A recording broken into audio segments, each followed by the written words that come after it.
दोस्तों, अच्छे लोगों के साथ हमेशा बुरा क्यों होता है? गीता में भगवान कृष्ण ने दिया है अर्जुन को इसका जवाब। आपने महसूस किया होगा कि जो लोग अच्छा कर्म करते हैं वो बहुत परेशान रहता है, वही जो बुरे कर्म करते हैं वो खुशी खुशी रहते हैं। अच्छे कर्म करने वाले परेशान होता है कि आखिर उन्हें इतनी परीक्षा क्यों देने पड़ रही है, जबकि जो अधर्म की राह पर है वो खुशी से रहती है और जिंदगी का हर लाभ उठा सकते हैं। अगर आपके मन में भी ये सवाल आता है तो आज हम आपको इसका जवाब देंगे।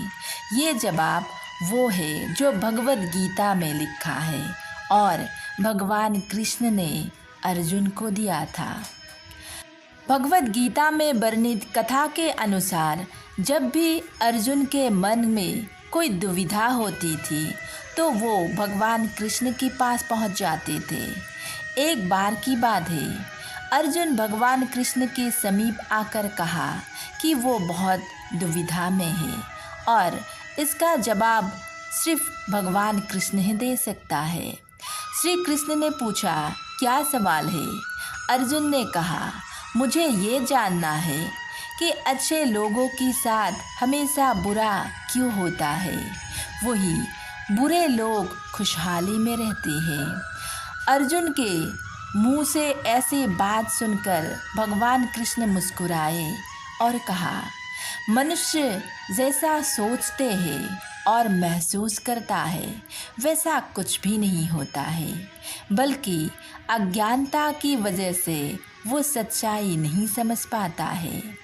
अर्जुन उनकी ये बात समझ नहीं पाए। उसके बाद भगवान कृष्ण ने कहा, हे पार्थ, मैं तुम्हें एक कथा सुनाता हूँ। उसे सुनकर तुम समझ जाओगे कि हर प्राणी की उसके कर्म के हिसाब से ही फल मिलता है। प्रकृति हर किसी को अपनी राह चुनने का मौका देती है। अब वो मनुष्य की इच्छा पर निर्भर करता है कि उसे धर्म की राह चुननी है या अधर्म की। कथा शुरू करते हुए भगवान कृष्ण ने कहा, एक नगर में दो पुरुष रहा करता था। एक पुरुष व्यापारी था जिसके जीवन में धर्म की बहुत महत्व थी। वो पूजा पाठ में यकीन रखता था।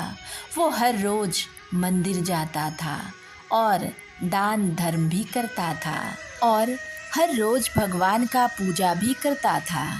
वही दूसरा पुरुष बिल्कुल विपरीत था। वो हर रोज मंदिर तो जाता था लेकिन पूजा करने नहीं, बल्कि मंदिर के बाहर से जूते चप्पल चुराने के लिए। उसे दान और धर्म से कोई लेना देना ही नहीं था।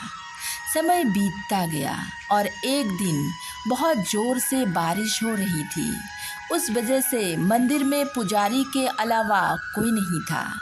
ये बात जब दूसरे पुरुष को पता चली तो उसने कहा कि यह सही मौका है मंदिर का धन चुराने का। पंडित से नज़र बचाकर उसने मंदिर का सारा धन चुरा लिया। उसी समय धर्म कर्म में विश्वास रखने वाला व्यक्ति भी मंदिर पहुंचा। दुर्भाग्य से मंदिर के पुजारी ने उसे ही चोर समझ लिया और चिल्लाने लगा। वहाँ लोग एकत्र हो गई और उसे बहुत मारा। किसी तरह वो बचते बचते वहाँ से निकल तो गया, मगर दुर्भाग्य ने उसका साथ वहाँ भी नहीं छोड़ा। मंदिर के बाहर वो एक गाड़ी से टकरा गया और घायल भी हो गया। फिर वो व्यापारी लंगड़ाते हुए अपने घर जाने लगा तो रास्ते में उसकी मुलाकात उस पुरुष से हुई जिसने मंदिर से धन चुराया था।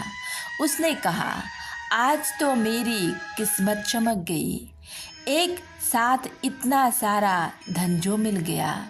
ये सब देखकर उसे बहुत बुरा लगा और उसने अपने घर से भगवान की जितनी तस्वीरें थी वो सारी निकाल दी। कुछ सालों बाद दोनों पुरुषों की मृत्यु हो गई। मरने के बाद जब दोनों यमराज की सभा में पहुँचे और भले पुरुष ने दूसरे व्यक्ति को देखा तो उसे बहुत गुस्सा आया।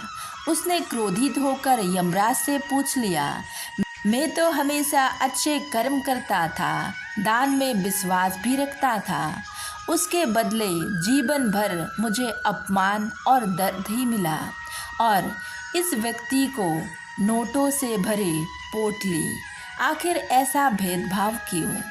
इस पर यमराज ने कहा, पुत्र तुम गलत समझ रही हो।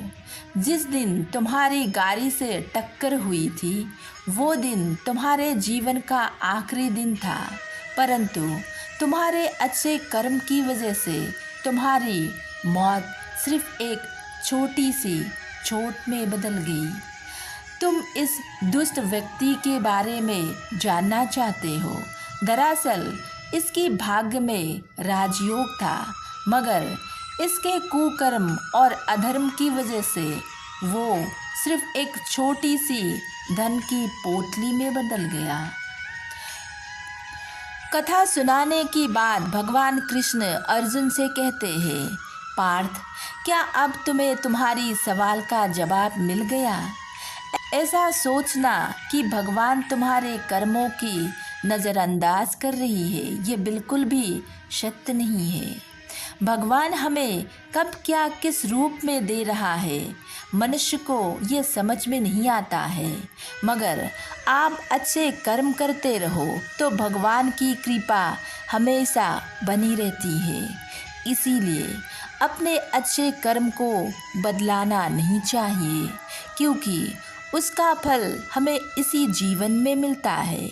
इसीलिए मनुष्य का ये फर्ज है कि वो हमेशा अच्छा कर्म करते रहे, क्योंकि भगवान श्री कृष्ण ने गीता में ये भी बताया है कि किसी के द्वारा किया गया कर्म बेकार नहीं जाता है, चाहे वो अच्छा हो या बुरा।